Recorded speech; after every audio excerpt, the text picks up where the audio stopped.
Hello everybody, Ken Burns from the club at Harper's Point here. I'm going to talk about serves today.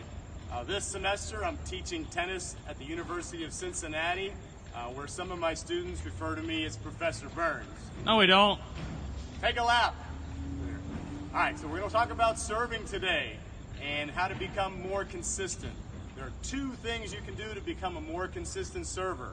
Number one, make sure your toss is in the right spot. Ideally, you want to make contact as high as you can reach, slightly out in front of you and a little bit off to your right side if you're right-handed. If you have a bad toss, make sure that you catch it.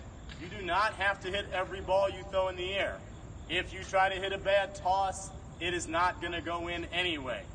You may have watched the US Open. They had a timer on the servers. There's no shot clock at the amateur level, so as long as you want to keep catching the ball, go ahead and do so.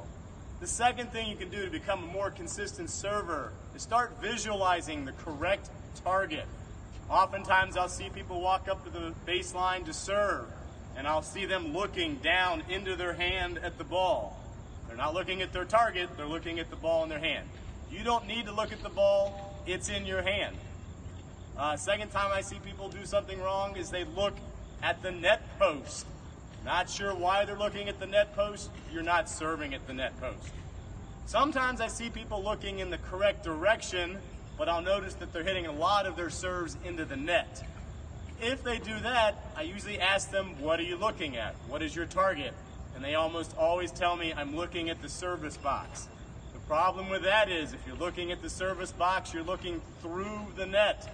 And subconsciously, you're going to tell yourself to hit down, and we cannot hit down through the net.